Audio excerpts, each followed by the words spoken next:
Robin Merrill, and you are at the Upper Room Art Gallery. This is a nonprofit collective of artists and designers from around the world, and we're concerned with environmental issues and also job development. Our address is 1200 East Los Olas. We're downtown Fort Lauderdale. What we're doing here is, this is two different nonprofits that are taking this space. It's the Upper Room Art Gallery, which is also funding Mission Gifts, and both of them are fair trade nonprofit organizations. And the artists that are involved in the Upper Room Art Gallery are also doing different foundation work. And the Mission Gifts, which is the gift shop, many of us are designers, and we've designed the products that are made by the poor. And so that's how the artwork relates to the gift shop. We are all either designers or are somehow working to better the environment and also working conditions for the poor. Fernando Regalado is a designer and architect in the Philippines. All the bamboo that you see in these lamps, she's grown in her own backyard. The paper that is used is all handmade, organic, what we call tree-free paper that's made with abaca, which is one of the most strongest, most replenishable fibers in the world. And so she takes the paper that is made by village handcrafters, a project among the urban poor, and she makes these incredible one-of-a-kind creations. So all of the lamps that you will see in the Upper Room Art Gallery are made by Wendy, and the paper is from village handcrafters. These are smaller versions, and this is goes over a candle. And you can either use electric candles or a candle that has a high glass top on it, but these are $45, and they're all bamboo and handmade paper, and they look just lovely. Again, using the same paper, but it's, as you can see, it's quite a lot of work in bending all that just the right way and getting the paper shaped, and every single joint hand wrapped.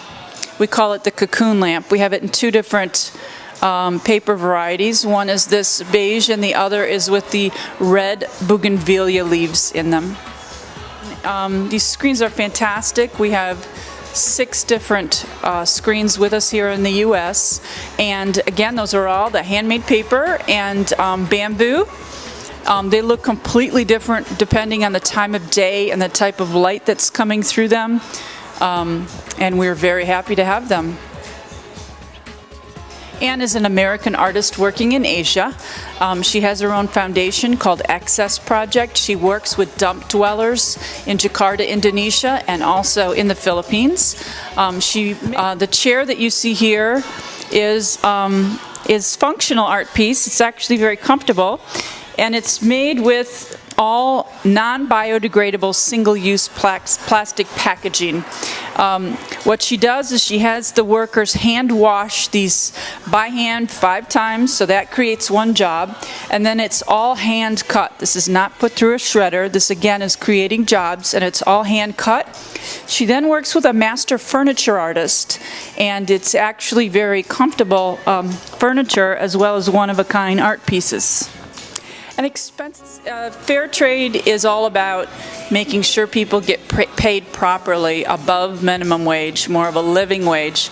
And many of us are also concerned with the benefits other than just getting paid, because we want to break the cycles of poverty, whether that means establishing bank accounts and training people how to use the banking system, whether it means helping to provide water. The paper is very intensive, water intensive, so we need to provide water for the community, access to medical.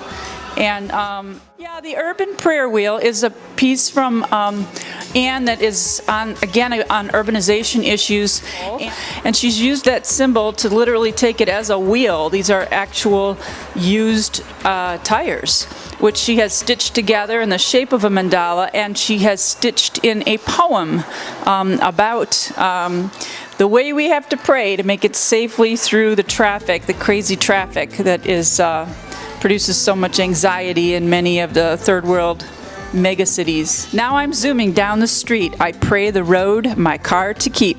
If I should crash before I break, I pray the Lord my tires to take.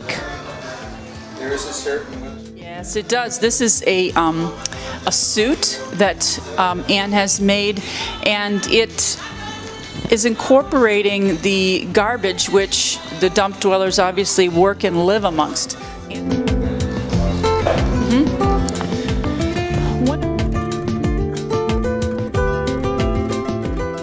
And Benji is a fine art furniture designer in the Philippines. He works with 100% recycled hardwoods. And these are taken from old homes and structures that are being demolished, that are beyond renovation. And demolition crews, salvage crews, they know what he's looking for, and they will supply him with this wood. A lot of the chairs have 6 to 8 different types of wood in them, and unfortunately many of these woods will no longer be seen as trees in the forest because they have been so overlogged. The deforestation issues in Southeast Asia are really tragic. So one of these are very highly collectible hardwoods, which would have been scrap. So instead of cutting down new trees, we need to be focusing on reusing what's already out there. His work is highly collected, especially in Asia, and we are the... This is Ann Weiser's work. This was from her time in Japan when she worked amongst natural waste. She works with both man-made waste and also what nature produces and throws out. These are things that were collected off of the forest floor. And this, what you're looking at, is a paper and twigs sculpture. And the pigments that she used were made to replicate moonlight as it hits the forest floor. Very beautiful. This piece here is made with pine needles and twigs. It also has quite a sheen to it that replicates moonlight in the forest. And all this was just nature's discards. Work of Robin Merrill, and these pieces in particular kind of showcase how he is also a holographer as well as a painter, and holography is very multidimensional. These pieces are painted that way. They're iridescent oil paints, and depending on how you put the lighting on this painting, things will just either pop to the front or they'll drop back. And he works with something that's called the divine order. It's how he places things. It's a mathematical equation. And he loves to work with this particular orchid, the Phalaenopsis orchid, because it demonstrates that order and that design in the orchid itself. And so that's why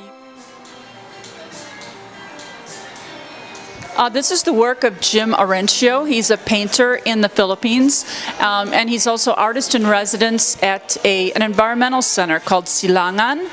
It's an art and cultural and ecology center on a private estate where they have a lot of art, and he's one of the curators of the art center there. And also they have a gorgeous garden where people can go and learn more about reforestation issues and conservation. My work, oil painting on wood board, and this is from a series I call Language. It was a language series regarding communication, just abstract snapshot on how I was interpreting how God gives ideas through the brain and the subconscious. So whether it's more like DNA, little snapshots, and multidimensional, multisensory. This is as if it's just a quick snap of how concepts and ideas are transmuted from the creator of the universe into our brains. And that was the idea I worked with in this language series. I have it in a variety of different colors. The paint.